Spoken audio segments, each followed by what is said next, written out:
Hello everyone, welcome back to LARPs and Tarps. We are here today to talk about E1 Part 1. Whee! Fucking Yippee! woo-hoo. What a treat. Treat.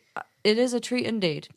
So you will know us all by now, but today we are joined This by... could be someone's first episode. You Well, that's don't why know. I was saying today we are joined by. Well, Don't interrupt okay. me, Morgan. Hurry up then. Stop mansplaining me. Terrible. Well, understand better. That's my... Wow. Okay, so I'm glad we're getting cancelled because of you, and not some first thought. But anyway, so Tom, I thought I was Morgan. Christ, you don't want to be Morgan right now. Morgan's getting a slap after we start recording. After we finish recording. Listen to that cheeky giggle. Well, anyway, okay, so we're here with Tom, who's not a dick, Morgan, who is a dick, and Alex, who is sometimes a dick. Hello. There we go. All the dicks in And the room. Chloe without a dick. But the biggest dick here. Everyone's catching strays. Good God. Well, that's Right. because there's so much dick. Welcome, This- everyone. But every time I intro, it always fucking gets derailed immediately. Yeah. Like, what is it? I think that was fairly normal, you know? Yeah, look. One day we'll get the hang of it. We're not professional podcasters. Yes, we are. Very professional. I can't even compare ourselves to anyone. No one else is professional. Anyway, E1 Part 1. Yay! Woohoo. Friday night. Let's fucking go. Yeah. Christ. It was quite a tame Thirsty Thursday, really. Oh, We don't talk about Thursdays. Thursdays. I got given a little Siaka Herald by Will. That was nice. Oh, I do want to say I got my little embroidered Tristan chibi on Thursday, which was very They're nice. so fucking good. We should post pictures to the Instagram. Yeah. We have an the Instagram? socials.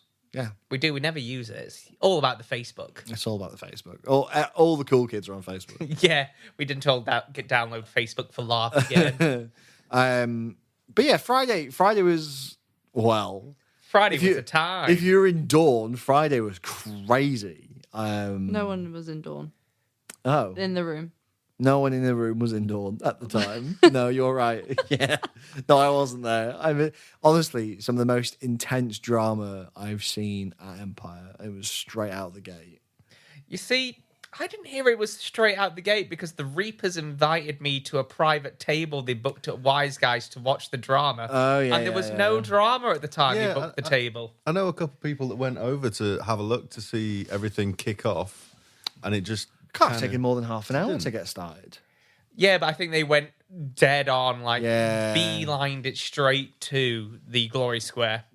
I think because it was before 7, because it was before the land. Oh no, it was around 7 because just before the Lance Captain's meeting, and everyone was kind of milling around and seeing what was going on, and then Arcavian, General of the Griffin's Pride, Controversial character, perhaps? maybe a little bit, marches into the Glory Square and starts talking about his justifications and why he did things, and then people came in to kind of shout back at him. Someone brought out an oath he'd sworn not to do a thing.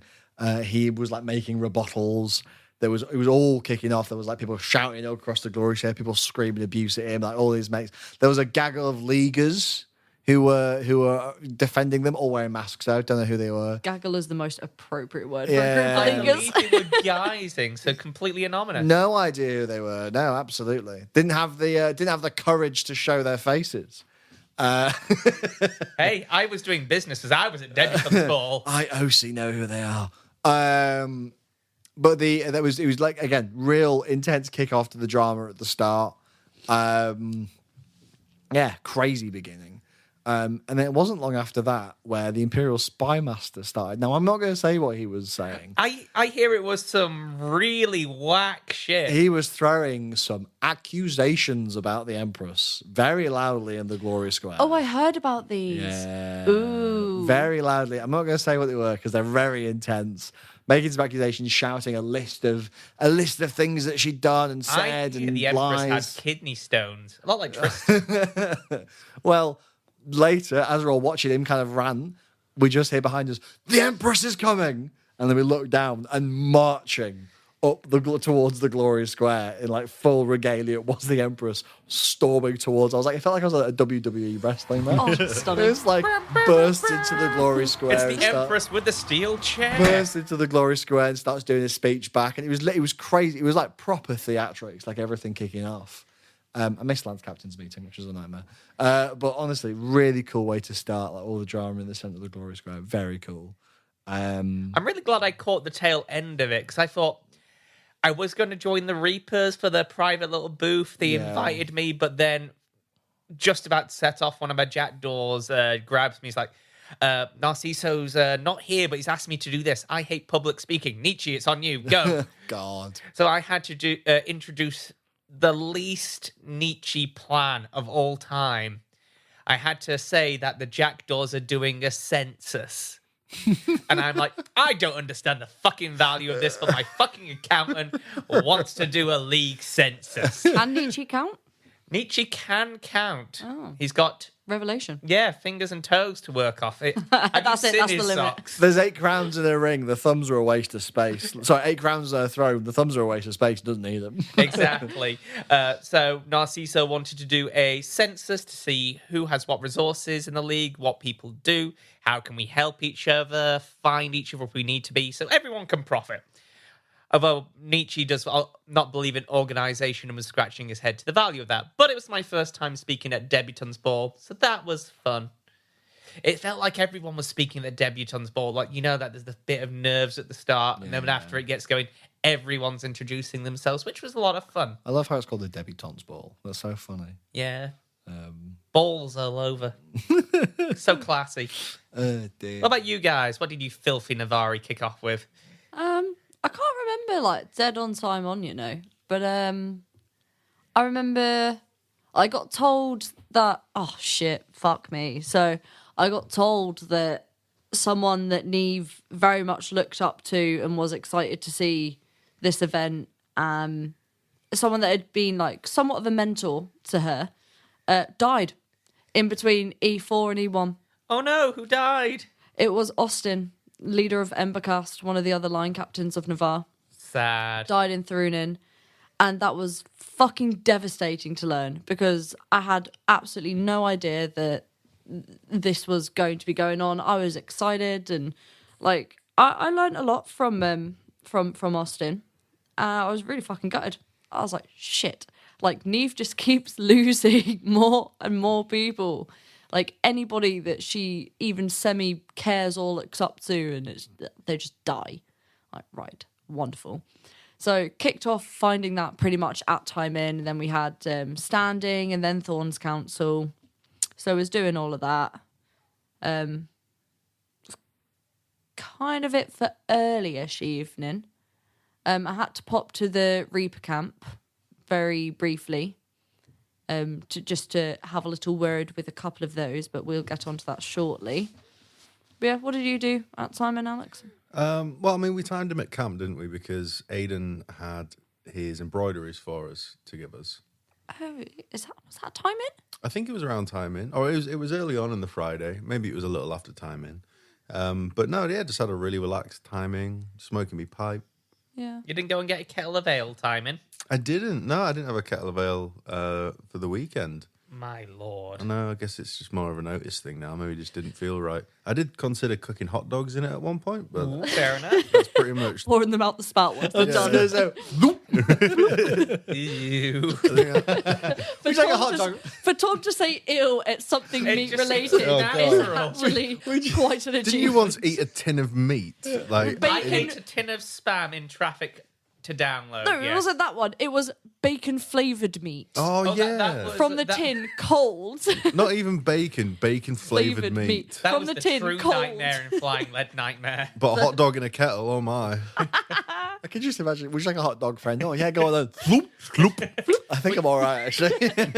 Lands in their meat, sticking out like little garnish. You just deep throat the spout just and swallow like a duck. Like a seagull.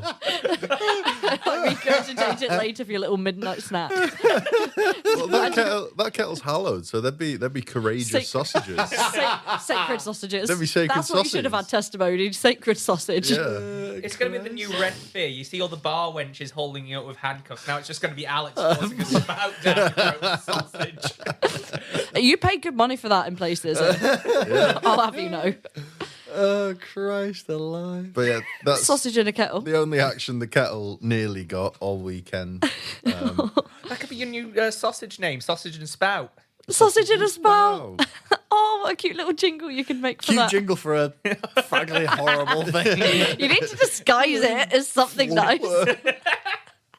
That's tickled me. Oh God.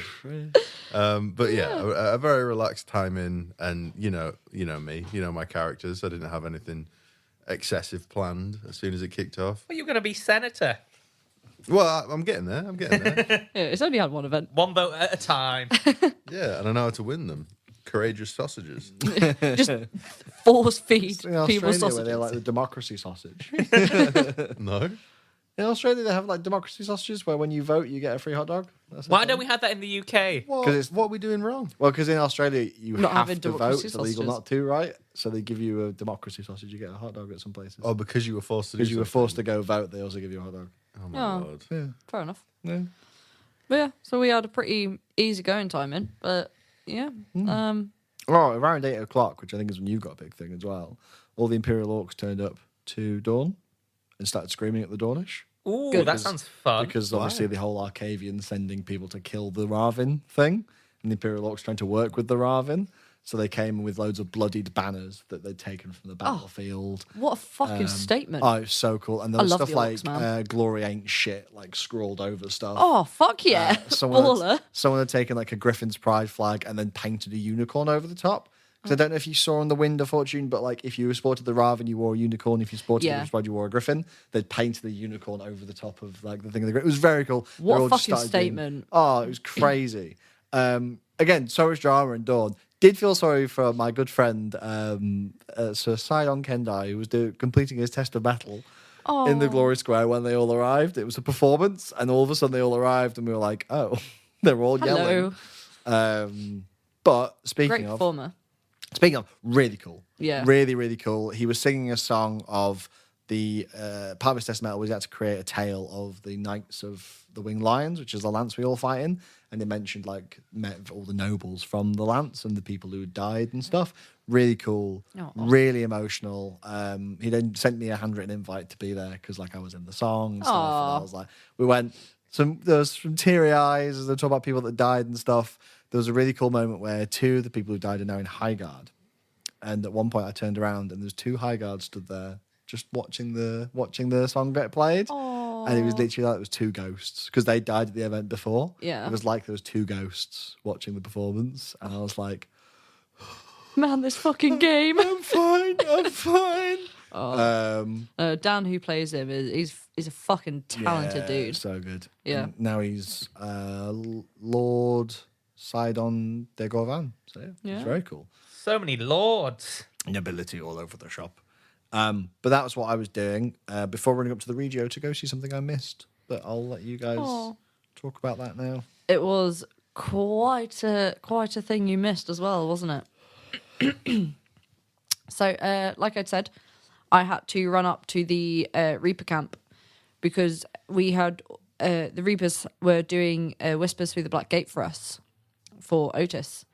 So I had to go and just give some information about Otis and things like that. So we headed up to the Regio at 8, and I think at 8:10 we were all systems go, weren't we? Oh, I just missed you then. Yeah. I was there like 5. I think I was there at like 20:15. I think I was like just missed. I think I caught the end of it at 20 past. Yeah, because we'll get on to what was happening. But tell me from your point of view before I say my point of view. So I walked up with you guys and kind of OC had a quick chat on the way there with the Reapers priests. They are priests, aren't they? That's the term, isn't it? Necromancers? Yeah, they won't be priests. Yeah, they'll be Necromancers. they'll be magicians. Magicians. What's a leaguish spellcaster called? It depends. You've got the Montebank, the magical con man, or the dramaturgists. Cool.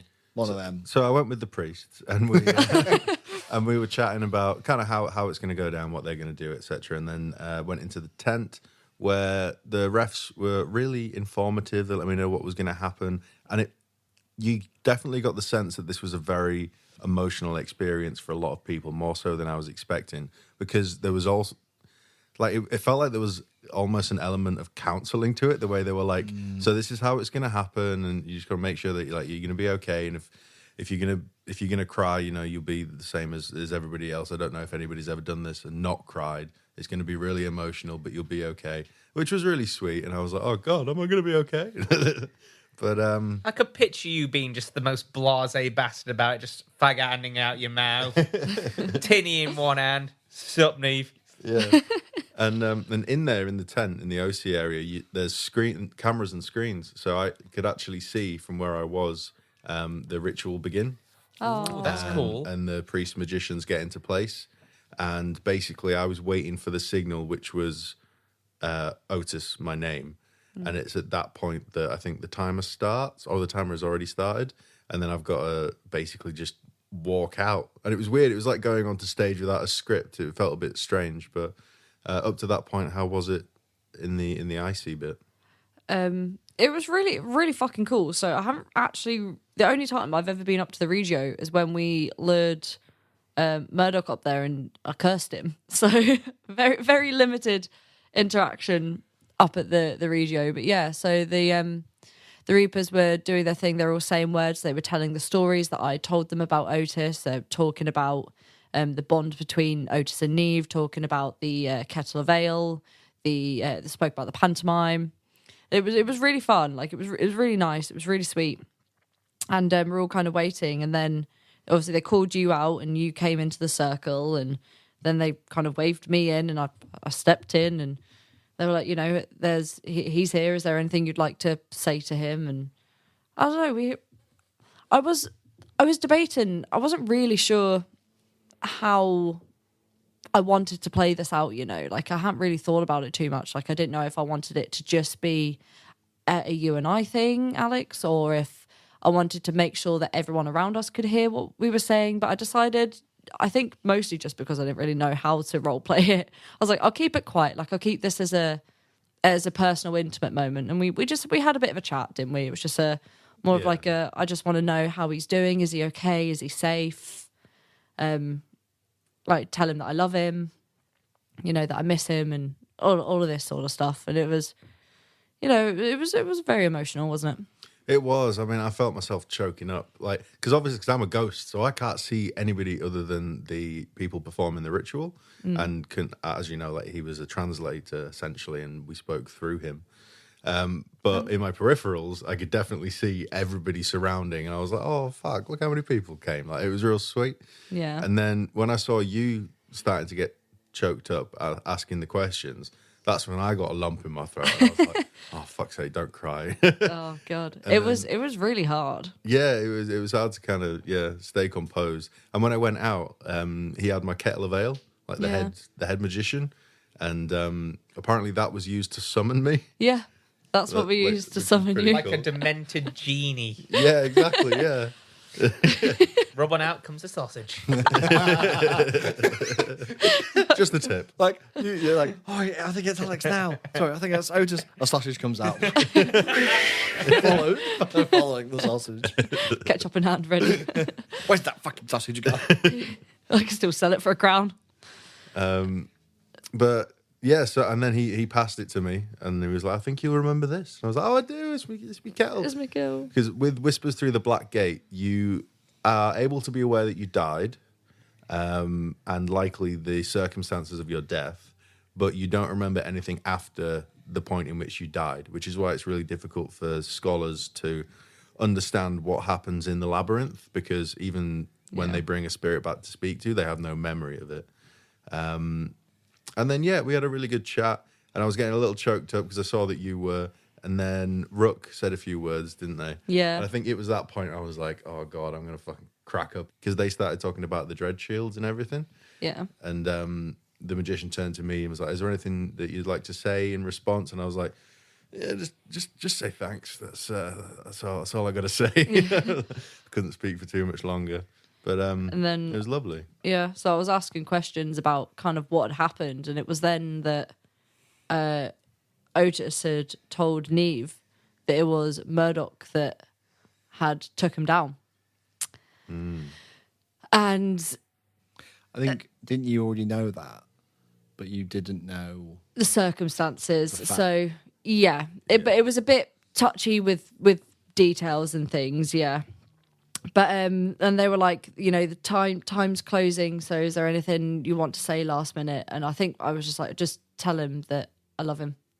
I think were like the last sort of things. And then once it was closing, I couldn't speak to him, so I stepped out the regio, grabbed my sword from the floor, marched straight over to Murdoch. So Ollie and I had obviously spoken OC about what we had wanted. You know, we had checked in like, right, how do you want to play this, whatever, and we'd kind of set like boundaries, like, you know, this is, if I feel like it's getting too much, then this is what I'll do and this is what we'll say and things like this. So we had touched base roughly, but we were like, you know, it's kind of open to interpretation. And then yeah, I think Neve just started shouting. I don't really fully remember what I'd said. I don't ever remember a lot of things really, do I? Terrible podcast host.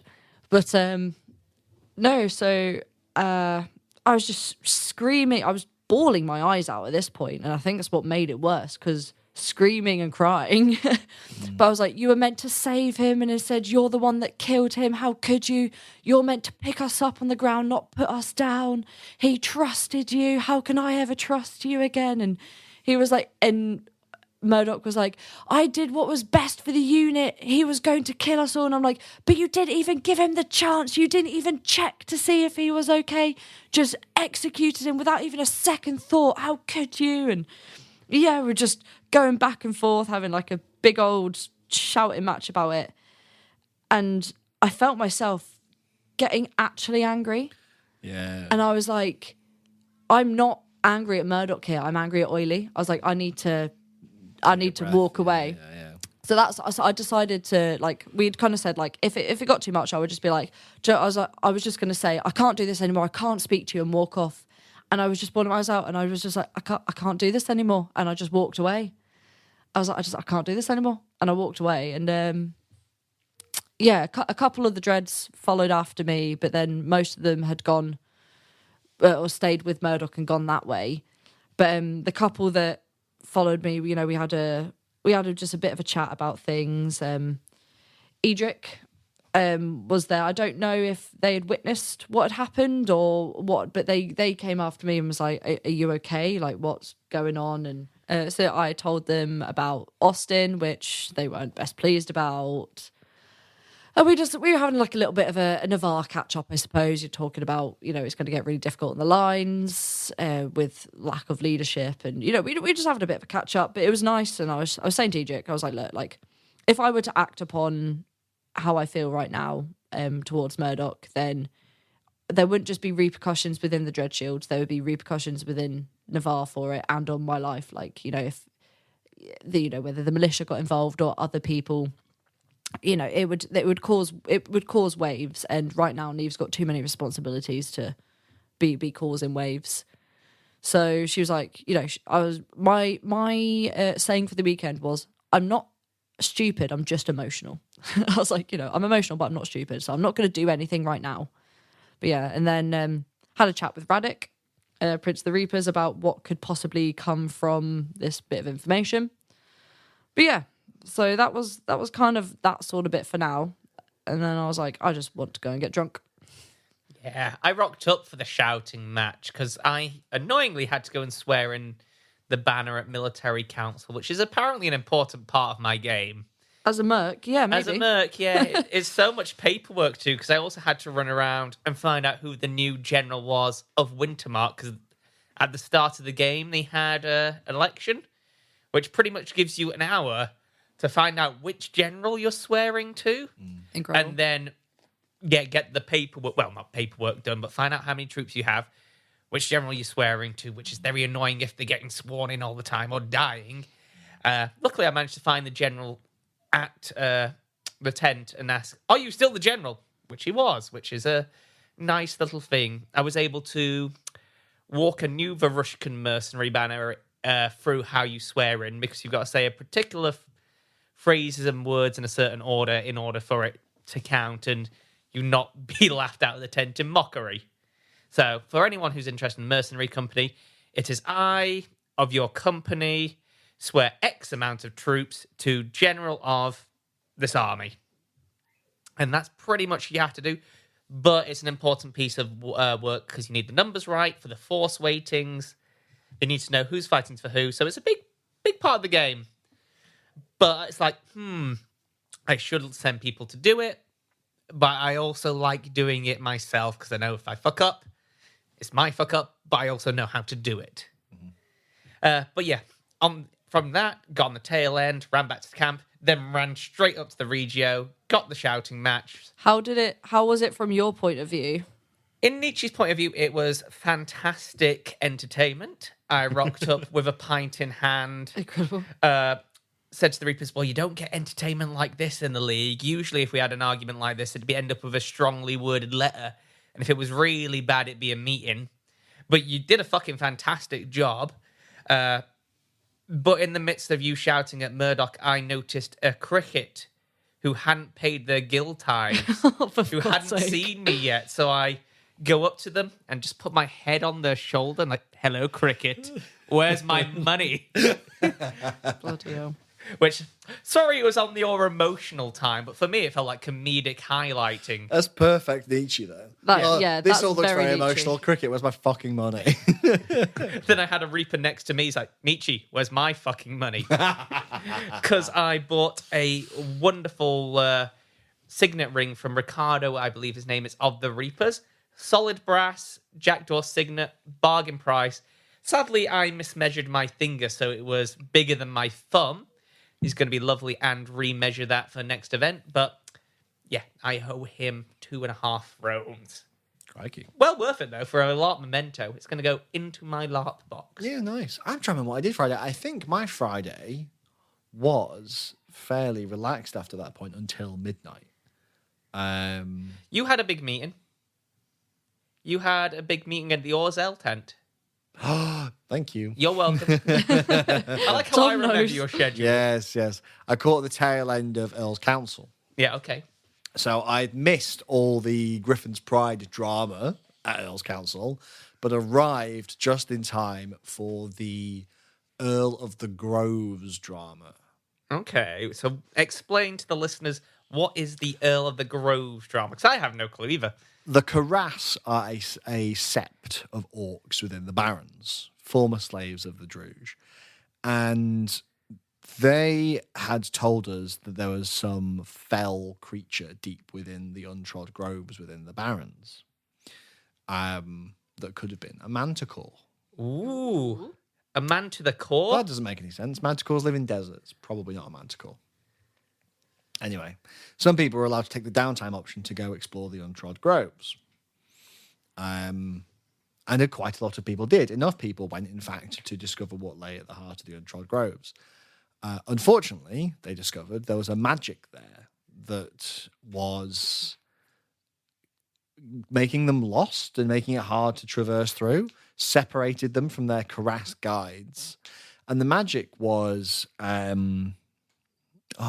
there's a spring ritual which creates a fort which makes places hard to tread, but that shouldn't have stopped Dornish people because Barons belongs to the Empire. So they're like, well, why? That doesn't make any sense. Why are we not able to make it through? And then I think the civil service said that it was effectively that ritual says whoever's got the best claim to an area gets the benefits of the ritual. So that means that something within the untrod groves has a higher claim to the land. Anyway, eventually all these people managed to make their way through to the heart of the untrod groves. And it is there that they meet the Earl of the Groves, who is a manticore. So for those of you who don't know what a manticore is, it's like the body of a lion with a human face and a tail with spiked barbs on it. And Sounds it was, like a fun little pet. but it was also shapeshifted into a person. Oh, stunning. And that person looked like an earl and had like robes and looked like an earl and was surrounded by nobles and yeofolk. And but the nobles and the yeofolk all seemed to move as one, as if they were just extensions of the Earl of the Groves. Weird. And the Earl of the Groves was like, I'm a Dornish Earl, and you trespassed on my land. And as it would hit them with its tail, it would hit people with its tail, their soul would get sucked from their body. Fun. And they would become a vassal or a vessel for the Earl of the Untrod Groves. Anyway, everyone fled. They saw this Dornish manor with this Dornish Earl nobles, but it was a manticore, and they fled. Anyway, after this, the Earl of the Groves started sending out emissaries, sending these vessels or vassals out to other houses to try and bring them on side. And a few Dornish NPC houses have gone like, yeah, all right, I like this, what this guy's saying. And they sent some of their emissaries to Earl's Council. And there was this representative of the Earl of the Untrod Groves, who was a manticore, sat there being like, my Earl, right, just wants to be recognised as a Dornish citizen. That's all he wants. And if you do it, he'll help build one of your armies. He'll provide some of his vassals to fight in your army. And it was like, you just have to say, Earl's Council just has to say here and now that you think he's a Dornish citizen. Now, there was then a good amount of debate around what defines a Dornish citizen, which I didn't partake in because I wasn't an Earl at the time. But it was an interesting conversation, seeing what people thought it meant to be Dornish. Because I think that the Manticore put up some pretty good points that made him sound very Dornish. But we, in the end, the Earl's Council voted not to recognise the Manticore as a Dornish citizen. But it was just very cool seeing this person be like, look, he's just a guy. Yeah, sure, he's destroying people's souls, but they trespassed. Half the Empire's doing that anyway. It's fine. They trespassed on his land. What, you would do the same? Get off my land. If someone came onto your territory, you'd have every right to kill them. That's just what he did. And when they were like, no, he was like, well, that's a shame. Well, the deal's still on the table. So if you ever do decide that my Earl is a Dornish citizen, you're welcome. But it was very cool. It was very interesting. We could have had a monstrous army, which is a shame. I kind of wish you did. Yeah. I would have fucked. I mean, we had the Iron Helms, so that kind of was a monstrous army. But it would have been cool to have a monstrous army. But Earl's Council, like, no, you're not Dornish. So yeah. I just want to quickly ask it. Like, feel free to not answer. Where do you stand with the whole Griffin's Pride thing? Oh. So I just want to know because I think probably because I've heard two sides of things, but like it's mostly like the OC matters of things, which I know we can't really discuss too much, but like I've heard a few people saying, and I do agree with both sides in all fairness. Like PD should have gone, hey, these are going to be the repercussions. Are you like just making you aware? Are you happy with this? Because it's such a big ramification. But also at the end of the day, it's a game. Like, if you do something bad, the consequences, you know? From an OC like, perspective... if you die, you die. Like, that's... From an OC perspective, they did. Oh, did they? So when it happened, they put a massive post out, highlighted the big box, being like, if you follow the Griffin's Pride, you're committing murder. Okay. And the sentence for that is death. And did they give people the option to stop? Yeah, it was before downtime was even open. They said, if you follow the Griffin's Pride... you will have committed murder. Oh, well, there you go then. And the sentence for murder is death. Oh, well, there you go. All right. Like, a lot of fair people. enough. Yeah, that's I think PD was crystal clear on that. Bless you. PD was crystal clear on that as they could have been. But yeah, if people didn't read that, sure, but they did everything. In my opinion, they did everything they could to be like, hey, if you do this. Sorry, I tried to hold that in. Keep it in. PD did everything he could to be like, if you do this, you're doing a murder. And they also said, if you try to stop this, you are also technically doing a murder. However, magistrates don't usually punish people for crimes they commit trying to stop a crime. So the people who went to defend the Ravin were going to be killing people, but they were like, but you're doing it to stop a crime. The magistrates won't press charges. Fair enough. So they laid it all out. That's fair. See, I didn't know that they had, and like I just kind of heard like a bit, but like I was more on the side like, yeah, maybe PD should have done, but I was more on the case of like, if you go to do like every time you step out on that battlefield, if you go and fight, like that there's a chance your character died. If you've made that choice and your character dies, your character dies. Like that's just the game. Yeah, I can understand if PD hadn't said it. Part of me would be like, I don't know how you could have missed that. Because again, you read those orders, you're like, oh, that's murder. Sure. That's going to be murder. But if you didn't do that and you still have made a misinterpretation, then you see that they put an into it out. They're like, this is murder. You will now.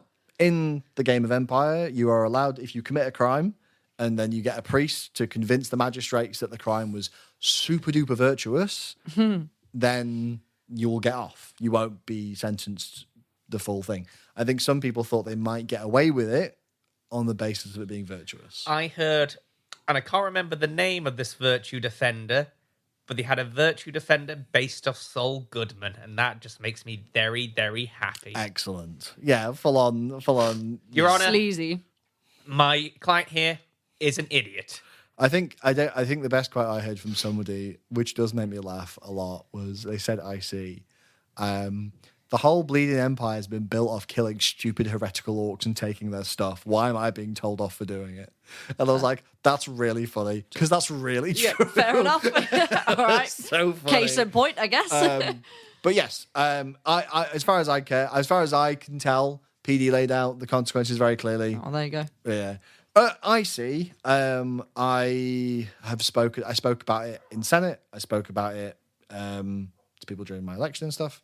I was very much on the side. I was very much like, there's a Griffin and the unicorn, and I was very much like, I'm not wearing either because I don't fully align with the values of either of you, and I don't think division's a good idea. Was kind of where I stood more on, but I went to save the Raven, so I was more on. I was on the side of like, I was more on the side of. Do you know what? Actually, I'm not going to push my IC agenda on this, but very much I went to save the Raven, but I didn't wear a badge all weekend. Fair enough. Tristan did yell pretty angrily at Arcavian, so that's kind of where I was at. But yeah. I was just curious. It was really interesting, and I think the conversations that I did have with people were good. There were some people being horrific out of character. Really? Yeah, just really bad. Please be real. Yeah, please be really real, man. I mean, what's the ancient phrase? Touch grass? Yeah, I mean, like, I get sometimes bleed does happen. Like, I was just saying that when Neve was shouting at Murdoch, it didn't. There was a point where it didn't feel like Neve was shouting at Murdoch. It felt like Chloe was shouting at Oily. But I was like, hey, I need to call it there and walk away. Like, I recognize, like, I'm not just playing angry. I feel angry. Yeah. Like, I recognize we're all that. adults, though. We should be control of our emotions of this fictional world. Yeah. You have a bit more of an excuse because it was your OC partner who was kind of murdered, and therefore the bleed kind of intertwined. Yeah, but still, like, everyone's going to feel real emotions there, like, because we are those people to some degree. But if you recognize that it's taking over and you no longer feel that it is a game anymore and it feels too real, that's when you need to take a step back. And I just that some people don't quite know that point. Yeah. But yeah, again, I had some good conversations. I really enjoyed the conversations I had with people who disagreed. Yeah. Who were on the other side of it, who were normal people out of character. I was like, this is good because we can have, this is a really good game, right? Yeah. This debate. But yes, that was, I guess, what was Earl's Council was. Eventually, so my wonderful fiancée Emma joined us as Lady Sibia de Mercial. And she'd been sat in at Earl's Council. And eventually I was like, do you know what? This is too boring. I've been here for the fun bit. Let's go find a bar. I enjoyed you coming out of the tent to find me waiting for my next meeting because you were very, very surprised to see me there. Yeah, just Nietzsche just appearing. Hello! I was outside, I was like, I can see Morgan's face in there. God, is he handsome. God, he looks bored. Just sending... Biggest fan over throwing there. stuff into the tent. Tristan! It's the hot dogs. Look the at hot me. dogs from the kettle. We're just lobbing them over to... But I think I went to Hens after that. Oh, nice. I think I went to Hens for a drink and lay in your cushioned area. Our private room worth every Yes. penny Yes. of our free service. Yes. But I think that was me basically till midnight. So what was everyone else cooking up? Well, you mind, mate? So I was out Orzel's tent because I was waiting to sign a mercenary contract. Ah, you come back to Dawn. Coming back to Dawn, baby. Yeah. Modesto has been a very busy second and working through player event season to get us a contract signed up. So House Orzel pretty much liked us off the bat, but they wanted to sit down with me and Modesto to kind of finalize things and really get into the nitty-gritty of what the mercenary game can bring to them and what the Jackdaws pretty much stand for and do. Spoilers, we stand for cash. We will do what you pay for. But it was very nice. we've never been wined and dined at a mercenary signing before, so I felt like a very, very important person. So that really, really stroked Nietzsche's ego. It almost felt like, look at us now, going from free thrones and not even a drink to sat down at a professional setting, guests of honor. You fuckers drank the wine dry, unfortunately. I was done before I got there. Oh, wow. Yeah, But they did bring out some special champagne for us. very nice. And I did eat a bread roll because that is the first thing I had eaten in about 10 hours. So I was like, Modesto, there's food. Please pass me the bread. But it was a lot of fun. We discussed what we could do for each other, what they would expect, how they fought as a unit. So very much walk to the front, act as an anvil. We will be doing flanking maneuvers, supporting and bringing our healing block to the fore. It was quite fun because they had the Earl, we had me as my prince, and then they had the version of Modesto next to them as well. I brought out the contract, all official to sign, because we've actually got pre-written military contracts to save gaming times. Like, you can just sign how much you want to pay, how long the contract's for, give us a signature, bing, bang, bosh, done. So yeah, that was a lot of fun. I enjoyed that. I felt like a very important person. Awesome. Good. Yeah. And then it was seeing another Reaper down at the bottom of the table because they had business there after us. It's really fun ribbing into the Reapers a bit and having that frenemy gameplay, if that makes sense. I don't think you could say frenemy. Frenemy. I think you're just mates. Best friends forever. We need to have Reaper Jackdaw friendship bracelets, I think, at this point. It's like a very much like big brother, little brother situation. Like, Yeah. you tease each other, but not because you don't like each other, because you're like, we're one of the same. Yeah, we have little brothers now. There's quite a few mercenary companies that are newer than the Jackdaws. We almost feel like a veteran company now, which is lovely. You're the old guard now. Yeah, it was quite fun at one point. One of the mercenary companies kind of came up to us to give us a bit of aggro game because there was a leaguer posting posters around saying, "We are the rats. We hate what you've done for us. We will make the rat stompers suffer." So They liked the rats, did they? they did like the rats. So the Blooded Rose, obviously really good mates with them, come up and say, "Nietzsche, we've got an issue. Sit down." So, fine, I'll sit down in my own camp. Thank you for inviting me. Look at you here without any of your bodyguards. Okay, what's it up? So they explained to me, look, one of your jackdaws has been putting these posters around, supporting the rats, calling us out. In fact, there they are now. So, like whippets, their bravos go and chase them down. I'd just look him in the eye, smile, say, "You know that ain't one of mine, right?" To which his face just drops, bless him, like, "I've got to go." Yeah, you probably should. At this point, another of my jackdaws has gone to kind of protect that person as well. But it was just some fantastic, like, that's not comedy gameplay. You know that's not one of mine. I fucking love it. Yeah, so one of mine went to protect them. It was just a hilarious face of, oh shit, oh dear, beef with wrong person. Oopsie.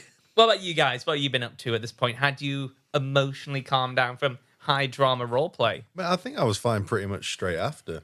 Because obviously I had to go back into God Tent. And then I was like, oh shit, I need to get my bearer kit. Because I'd left it with Steve, which is a big, quite cumbersome hero belt. And then a giant throw thing that I wear as a cape. And I came outside and I saw you screaming at Oily. And I was like, I just want to find my clothes. So I went over to Steve and he was there draped in it like a lampshade, bless him. And I said, can I have that back? Thank you. And then I became bearer again. And then, yeah, I think the evening was very much just kind of chilled after that. I feel like there was something else I had done. I really cannot remember, but I know that at 11 o'clock, I have been invited to the Embercast camp.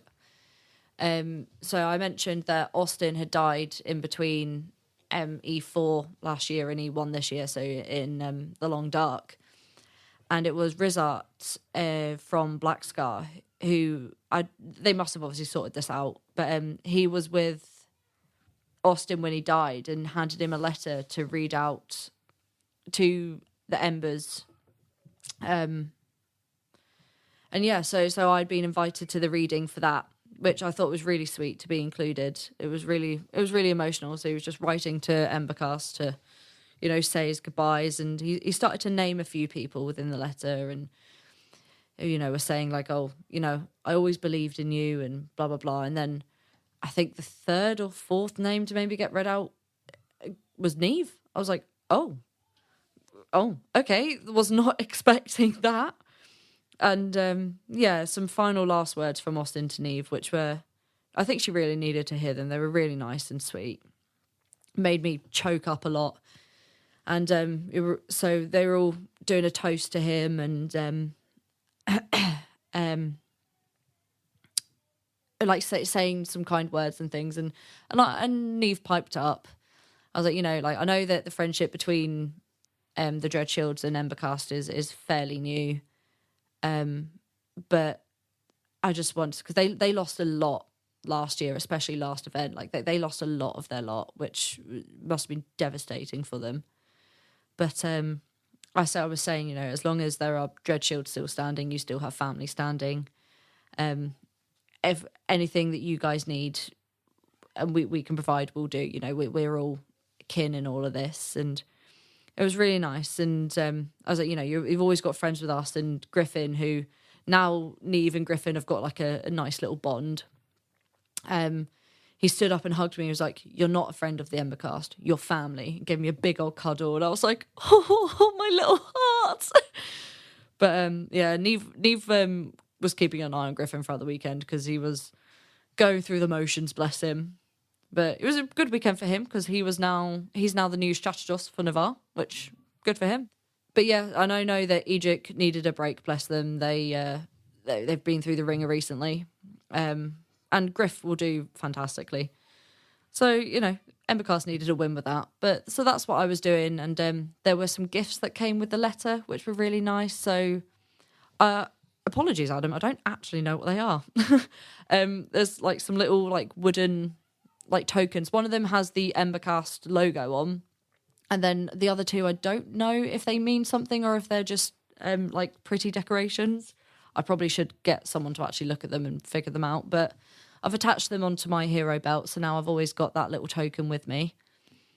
After that, I have a cheeky little drink. Didn't go to Songs and Stories because it was fucking freezing. I thought this Friday night was a lot warmer than this Thursday. Thursday was Baltic. Friday was Baltic. Yeah. One thing I did see that was really cool at Military Council when swearing in the banner, all the army's generals who lost their armies in Farunan, or maybe their regiments, I don't know, went up and just put their banners on the table and walked off. Yeah, I heard about this. That was fucking like a mic sick. drop moment. Yeah, I heard about that. So I'll be hearing a lot more about this side of the game. Yeah, as well. I'm curious about that story because just the epicness of that moment, you really felt the gravitas of what happened in Farunan. Like, it's obviously it was voted that we were not going to go and go back to Thrunan for the battles over the weekend, and people were really feeling the anger from that, and that's going to cause a lot of waves. But the whole situation with Thrunan, it's so messy. Yeah, I don't go to Farunan. It's fucked. It's still contested, right? It's not. Nope. You won it back? No. You So lost it's it. contested Lost then, it. isn't it? Isn't it half Druge, half Navarr now, or is it still fully Druge? I thought the battle had made it contested, but I could be very wrong. I could be wrong because I don't pay attention. Either way, it's not Navarr's. No. Yeah. I thought we had fully lost it. I thought it'd been lost, and then over downtime it became contested. I could be wrong though. It might still be very much not contested. What year have we just? You'll be the Wind of War for 386 winter. So since that's 367. Yeah, that's yeah. Yeah. So the Druze. No, wait, no, 38. Yeah. So we've just come to the end of 386. Yeah. So that's 367. I'm not going to lie. I'm happy with Farunan. It's an E1. I'm quite content with a Jotun, a simple Jotun fight to really work up the muscles again and learn how things go. You had the Grendel. Yeah, we fought some Children of the Rex. Yeah, that was fine. Yeah, we'll get into that on time. Yeah, that'd be tomorrow. 387 Spring Equinox Winds of War. But no, it won't be spring. No, it'd be winter. There's only the spring on there. Oh, well, anyway. Either way, it's still not Imperial, but yeah, Navarr have lost an army, Yep. and they are currently down to 2 territories. Liathavan and Miaran. Yes. Because you've lost Thurunin. No, you lost Liathavan, didn't you? What have you got left? Miaran. We've got Hercynia and Miaran. That's it. Because Liathavan is Jotun. Yeah. Thurunin is Druge. We lost Thurunin in 386. Yeah. Yeah, just gone. Yeah. Yeah. Ooh. Yeah. So people have talked about how fucked the Brass Coast are. Navarr is very, very, very close to being that fucked. Navarr and the Brass Coast are both currently fucked. Like, it's very fucked. Yeah. I don't know. Instead, let's go to the Children of the Rex because that's more important. To be fair, I guess the conversation is because from memory, the battles in Thurunin weren't military out. Well, they were, but there was less. Like, I think it was like some good things might happen if we go to Thurunin. Some bad things will happen if we don't do the Children of the Rex. Yeah. I mean, it was. There's obviously reasoning for all of it. Oh, yeah. I thought it was the other way around. I thought there was nothing to be lost if we didn't do these 2 battles we actually did, but there would be something for the Because the Thurunin. Children of the Rex one was they were gonna unleash a horrific spring thing on Redoubt. That's not Pog. Yeah, and then it was just gonna get worse. But yeah, so Navarr is very fucked in other words. Meanwhile, Tasato, is that a Jotun over? Nah, nothing happens in Tasato. We're good. Holberg, can you see any barbarians? No, I can't see any barbarians. Better build a wall anyway. Better build another wall, just in case. Just in case. You never know. The Dornish might be back. I hear the Dornish doing murder now, mate. Maybe we should build another wall. A bigger wall. It's Grandma's 86th birthday. Wall to celebrate. Nothing is inevitable except that Holberg will build more walls. There's nothing in Holberg anymore. It's just solid. The Empire will fall, but Holberg will still stand. You've just built a wall so high that you've domed it in. So there's no sunlight, crops aren't growing, but Dome fuck from The it. Simpsons, Yeah, but in just stone. But fuck it, it's protected. Look, the Dornish are still salty they didn't get this city, so... Christ. Did you do anything else this night, Alex, or... I think we had a little walkout and kind of like a semi-little pub crawl type thing. Nice. But I just wanted to call it relatively early, so it went back. I'd already sold like half of my mead at this point. You know, the little basket that I usually carry around with the mead in? That didn't leave camp for the whole weekend. It was literally just people coming in and inquiring, have you got the cherry mead? And selling it from there. So I think I sold about half of that. And then, Friday was just catching up with people. I knew we were fighting the next day, so I didn't want to go too crazy. Yeah. I did the same, really. I didn't really drink Friday night. We waited. People went to West Wall, waited for people to come back, made my hot water bottle to pop in my sleeping bag and went to sleep, really. But I was feeling really unwell, wasn't I? Yeah, you had flu, didn't you? Yeah. Well, it's equivalent of I was dying. Bless. So I had a terrible night's sleep. But I went to Prince's meeting. Hooray! And I actually had a point this time. Will asked me to advertise the Clattering Curtain for the theatre performances and the Summer Magic they can cast. And boy, howdy, did I absolutely love the reaction. Nietzsche, you haven't brought up emotion in 4 years for yourself. And the first one you do is to fucking shill your services. You use the Merchant Prince's slot as an advert. Yes, I did. Yes, indeed. It was also when I spoke a lot, I had a lot of points for, but because they wanted to, like, really get through the meeting within an hour, every time I put my hand up, Radek or another person would just, I think it was actually the leader of the Bloody Road, would put a hip flask in my hand, like, quiet, Nietzsche, sir. that's one way to shut him up. Booze. So funny. Oh, Christ. So when you give a child some sweets to shut them up, just give Nietzsche some booze and he will shut up. Yeah, I was on a warpath that time. It's like, I want to bring up a lot of points and fight. But yeah. Just got drunk and fought. Just got drunk and fought, and then went to wine club, which then Morgan turned up for. Yes, so before that, I had been gone for drinks at Hens with Lady Sabir. What do you think of our low prices? Oh, best prices in Anvil. It's crazy. This is not OC Shilling. We are the best prices in Anvil. No, it was very, very inexpensive alcohol. But I went with lazy beer, and then I was discussing kind of like Tristan's, things I want to get done in Dawn, and things that need to happen, and things that need to fix. And I was like, it's the Weewater senatorial elections tomorrow. Maybe I should stop complaining. Maybe I should run for senator. And I was like, oh no, I was like, tomorrow I'm going to run for senator. Not gonna lie, that was not on my Tristan bingo cards. If I were, I thought Tristan would go general military route rather than the politics route. I was never going to do military route. I know that sounds weird, but I was never going to go military route. I was like, maybe I should stand and see how it goes. So I decided to do that and started to speak to a few Weewater nobles that I know. I was like, oh, if you vote for tomorrow, I'm running for election. I would love to have your vote. I had then went through the Sentinel Gate to meet with the Raven, the ones that were left. They'd been invited. Irahara had invited, because Irahara supports the downtrodden. Irahara had asked for people who had supported the Raven to come through the Sentinel Gate. A lot of people with a lot more expertise than me were talking to the Raven, so I was like letting them get on. Excuse me. I was letting them get on with it. I saw Twig through the gate. Oh, were they still waiting for a Kier? Oh, stop.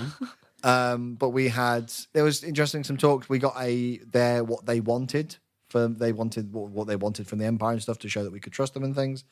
But that was pretty cool. And then I came back through the gate, took a bottle of wine all the way up to the Reaper camp because I had my invitation for Reaper Wine Club. Joe did an absolutely amazing job with the invitation. He fully did. Got to the tent, got stopped at the door. Like, step back, mate. What are you doing? I was like, oh, it's fine, I'm invited. And he was like, take 2 steps back. I was like, basically like, do you know who I am? I was like trying to catch Radic's eye. And I went to go reach my invite. He was like, what are you doing? I was like, getting my invitation, leave me alone. Like scrambling. I was like, this is absolutely ridiculous. Like full on like, I want to speak to the manager type thing. Pulled it out. I bet you fucking love that. And I was like, gave it to them. And they're like, after you. So I was like, thank you. And like marched. And I was like, Radic, your security's a nightmare. You know that you're the only one to get stopped from security. The security was only put there because so much riffraff got in beforehand. So funny because Murdoch's allowed in. I was being Cricket's allowed in. I was being so belligerent at the door, being like, how dare you let me in? Went to Radic. I said, here's my wine. Really sorry I was late. Bloody well. I'm running for senator tomorrow. Chatted to you a bunch. Opened the wine, it got poured, I sipped some. That tastes like piss. I gave it a 4 and left. You got Loveday to pour it out. Yeah, I got Loveday to pour it out. I tried to, I was like, that's awful. A Seawolf tried to get me to pay him to rate it more. I was like, no, it tastes like piss. I tried to get him to, paid him to rate it down because there was rumours if someone else got the worst line, they got my medal. I would never part with my worst wine medal. I paid him 10 rings to pay it down. He sent it upwards. He gave it a 9. Who won? It was one of the Reapers. I can't remember their names. Okay. It was actually delicious wine. Absolutely fantastic. Oily has set the new record of worst wine at Wine Club. With the grand score out of usually like a 10 of a 1. Incredible. Because the Seawolf implemented negative numbers into it. Incredible. But then I retired to my quarters and that was my Friday. Yeah, Wine Club ended it for me. I love the idea. It was originally meant to be for leaguers to discuss important politics. Now it's just become a piss house where we occasionally discuss politics and schemes, but drink a shit ton of wine. Yeah. And there's foreigners there. So many foreigners. Is it just me, or was there other non-leaguers? Love Days were there. Love Days was there. Murdoch gets an invite every time because he's technically a founder of Wine Club. I forget that Murdoch's not in the league. Yeah, he basically a leaguer. He's basically a leaguer, really. Yeah, Love Days, the cupbearer, does an excellent job.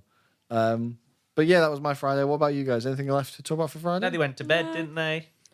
Yeah, saving our energy for Saturday, I reckon. Perfect. Yeah, because there was a lot riding on my shoulders for Saturday. Friday is always such a busy day, especially E1. It's like the motor's going. I know I did more things, I just cannot remember them. Yeah. In which case, should we finish off this week's episode? Yeah, you go have on then. Comments to comment on. 5-star reviews. So, yes, thank you very much, everyone, for listening. As those of you who listened for a long time will know, I have a legal obligation to read out every single 5-star review that we receive on this podcast, either YouTube, Spotify, or Apple Podcasts. I haven't been able to access Spotify, so I apologize if there is a Spotify review I've missed. But I have a couple here to read out. So I have one on one from Apple Podcasts. Woo! This was from October 2024. My word. Just some little guys. Always lovely to hear a lot of podcasts from so many perspectives around the Empire. With so many things to do and see around Anvil, it's nice to hear about all the things that you could have done if you were 5 people at once, and hearing about the emotions and passions that these 5 people bring to Anvil, bringing to Anvil and LARP in general makes the long dark between events much more enjoyable. Thank you very much, Albert. People do say that we are just 5 people in a trench coat. 5 podcasters in a trench coat. And then I've got one. My phone's really low, so I want to get to this one. Go. This is from Dead Not Sleeping. 5 stars. Because Morgan, the last I checked, hey there, long-time lurker, sometimes question asker, and because Morgan is contractually obligated to read this, 2-part question. 1, what is the quickest way to earn coin at Anvil? And 2, approximately how much in crowns and thrones or rings would a full suit minus helmet of poly armor bring at Anvil? And then they said I wrote this during the video, so 5 stars. Smut, I say. Hand-drawn smut seems to go down a treat, because that's not flooded the field too much yet. Or I mean, Alex sells his booze very quickly and for a lot of money. Really. Some booze goes down like a treat, some mead always goes down well. Consumables. Yeah. I think anything people can consume, people will pay for. But mostly savoury, because there are so many sweet treats out in the field. Savoury, whenever I hear about a savoury treat, I'm all over those. I don't think I could take 10 paces without being offered a brownie. Yeah. If you can if you could cook tomahawk steaks, I hear that's a great way to make coin. No, don't ruin the market. But yeah, I think that immediate hot food is a real win in character. Yeah. If you want to put the time and the effort and the actual money but it's not the into quickest way that. to make money, is it? No, I reckon. Like, oh, sorry, go. No. I was gonna say, like, with how quick you managed to sell your mead, Alex. Without even trying, I sold all of my mead, and it's not even cheap. Yeah, I mean I feel like if you want to get a foot on into the economy Picks. game. I see where you go with this. If you want to get started in the economy game, you start with Cakeonomics, which is selling. I hate Cakeonomics. Food and drink for coin. It ruins my immersion. But then once you've got there, you can do things like start investing in the bourse and stuff. Yeah. So once you and then also the way a lot of people say to make money is so you buy resources in bulk and sell them individually. So buy like a shit ton of iridescent gloaming, and then because you're buying it in a big bulk, you get cheaper, and then you sell it at a more expensive I think rate. if you're starting off as well, it's got to be don't sell to the first person. Go and find the person willing to pay a ring or 2 more for each item, or go and find the people willing to sell it for a ring or 2 less items, because rings make crowns. Sounds like a lot of effort for just like rings. It's not a game I could. That'd have to be like your full-time job. But that's if you've not got out of character money to invest into stuff to sell. I also don't have that. But then once you get to that point, you can then start buying wains. So they go for like 2 to 5 thrones. Then you can start making them. And then a few people, the bourse, what happens is they sell like bourse seats. And what some people do is they have shares in the bourse seat. So the one person's name is on the bourse seat, but they'll often sell shares in it, which is like big economy game. But the quickest, dirtiest way to make money at Anvil is Cakeonomics. Bring out of character stuff, sell it for in character money. And unique stuff as well that's not usually seen. Like make it a little bit different. I think that'd work well. Yeah. Full suit of poly armor. Don't sell it. Don't sell it IC would be my advice, because I don't think there's any amount of IC coin that's going to help you recoup your losses. No. Realistically, a full set of polyplate armors, I don't even know, like a full set. I'm reckoning would be around 300 to 500 quid. 300 to 500 quid, right? If you're, let's say, because back in the day, a pint was 5 rings. Yeah. Right? I'm going to do some really bad maths to make sure it makes sense. Let's say that it's £5 a pint in the real world, 5 rings a pint at Anvil, 1 ring's a quid. So you got 500 quid, that's 500 rings, which is what in Thrones? A lot. 500 divided by 20 is 25. 25 divided by 8 is roughly 4 thrones. That's not much and that's money. not a lot of money for a full set of armor. Blimey. I think I just did some heinous maths, but I don't know. Considering a Wayne, a piece of paper of make-believe land goes for 5 thrones-ish. Yeah. Sell it OC. I bought a set of greaves. Some guy came round on Braces. Braces, on Sunday afternoon, and 4 crowns for That's crazy. real leather, both forearms, and they had metal kind of like into them. Yeah. So they would have counted as heavy if I wanted to use them as heavy. £4. That's crazy. I jumped at the bit. Yeah. Now, my advice would be don't and sell it on like Facebook Marketplace or something. Yeah, because then you could use that money you used for the armor to buy booze to sell for the money, which you'll make more money on. Yeah. Yeah. Yeah, on that note, great Friday. Yeah, thank you very much, everyone, for listening. We should be back soon with our coverage for Saturday. Please don't forget to follow, comment, share, like us on all our different socials. Subscribe. Telling people about the podcast is the best way for us to more people to listen to the podcast. So it'd be great if you can tell your friends and leave us a review. That does help us very much as well. If you'd like £15 off your next Empire ticket, our discount codes are in the description below. And that, thank you very much for listening, and we will see you next time. Thank you. Goodbye. Bye.